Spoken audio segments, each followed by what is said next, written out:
Hey, first graders, this is Miss Carter coming back to you on this beautiful Friday, getting ready for Johnny Appleseed's birthday tomorrow.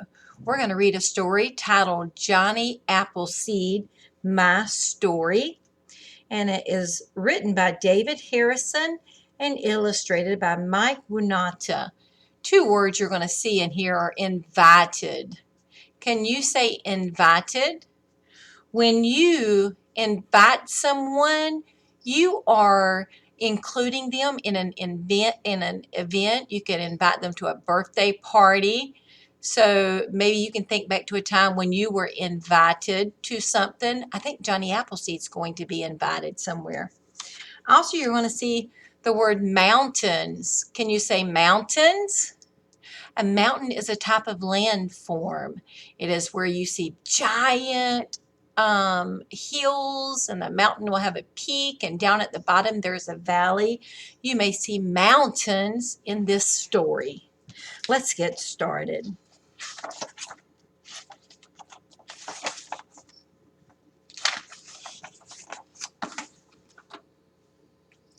Someone is coming, Beth yelled. It was a lean, wiry man with pep in his step. Mama! Papa! Cried Will. It's Johnny. It was Johnny Appleseed.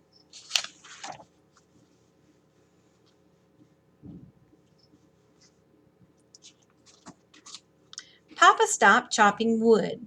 Johnny Appleseed is always welcome, Papa said. He always has a good tale to tell. Johnny smiled and waved hello. Mama invited him to stay for supper.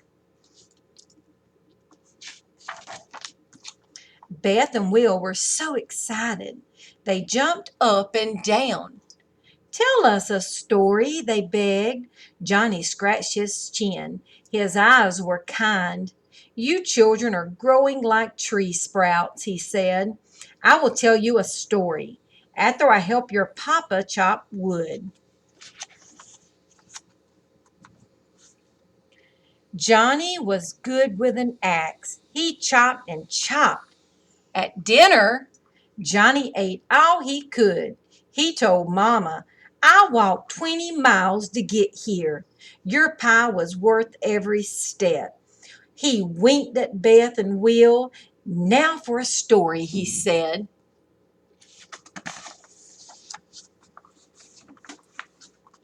Beth and Will sat on the floor. They loved stories. Johnny began like this. Well, my real name is John Chapman. I grew up in a big family. 10 kids. We were noisy and raggedy, always barefoot, and we were as hungry as bear cubs in spring. Look at old Johnny swinging in that swing. I sure like to swing, don't you?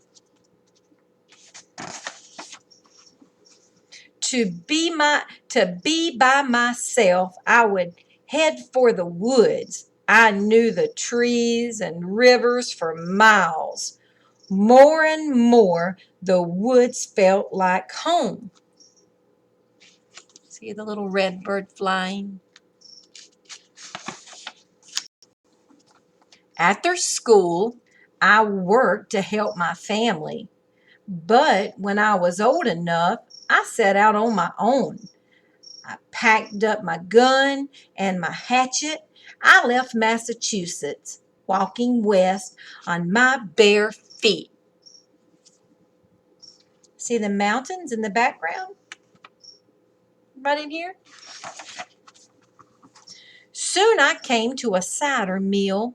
They were giving away the seeds from the apples. A poor boy never passes up anything free. I filled my pack with seeds. I grinned as if those seeds were gold. But I lost that grin in a storm in Pennsylvania. I was walking up in the mountains. All at once the day turned as dark as night. The wind began to howl. I was bitter cold. Snow was soon up to my waist. If I did not do something, I would die.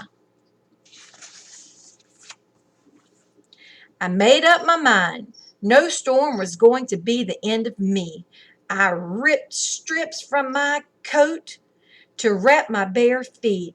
Then I wove snowshoes from branches, and I walked right out of that storm. Walking gave me time to think. Folks were moving west. What would they need when they got there? Apples. I would plant an orchard. I got an axe and started clearing trees. Chunk, chunk, chunk. I chopped. I made the wood chips fly. Soon my first seeds took root and sprouted. So I set out west to find more land. I planted apple seeds in Pennsylvania, Ohio, and Indiana. I sold sprouts to folks heading west in their wagons. I sold sprouts to settlers living in log cabins. One sprout cost 6.5 cents. Sometimes I traded sprouts for clothes or food. Some folks were too poor to trade. I gave them sprouts for free. I knew how it felt to be poor. Most folks do not know my real name. They just call me Johnny Appleseed. I still work hard taking care of my orchards. I sleep out under the stars, and I will wear any old clothes or hat to keep warm. Look at him out there sleeping under the stars. I've always wanted to do that too. Johnny held up his bare feet. But I still do not like to wear shoes, he said. Unless it is winter, I do not need them. My feet are tough. Folks say your feet are as tough as elephant hide, said Beth. So tough that a rattlesnake cannot bite through, said Will.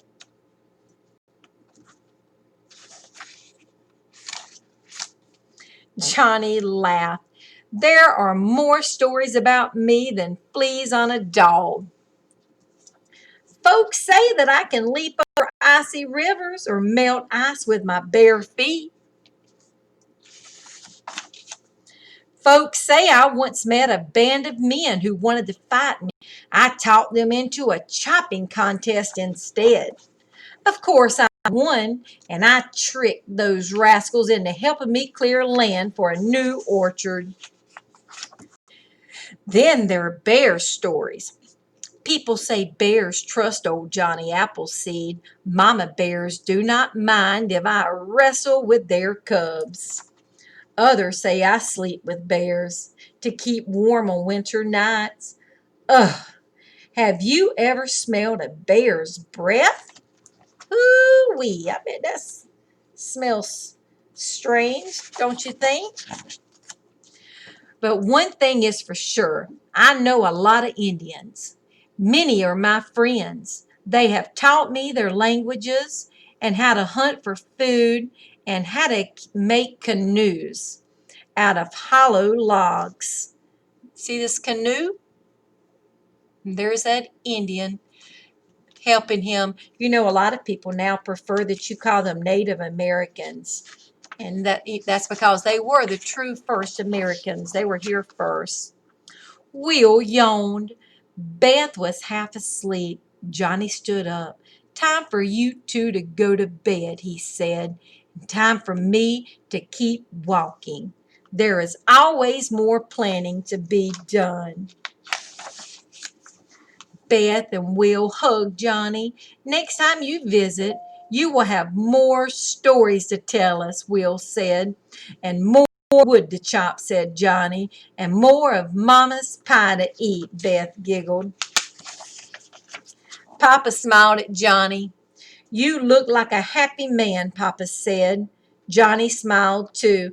I am a happy man, he said. I have spent my life raising apple tree sprouts. Now, all across the land, folks are enjoying apples from my trees, and that makes me happy. Then Johnny Appleseed waved goodbye. And guess what, boys and girls? We're going to wave goodbye to Johnny Appleseed too. And tomorrow morning when you wake up, you tell who you're grown up, whoever you're with, that it is Johnny Appleseed's birthday. Now y'all go on down and answer a few questions about this book. And if you need to, you can listen to it again.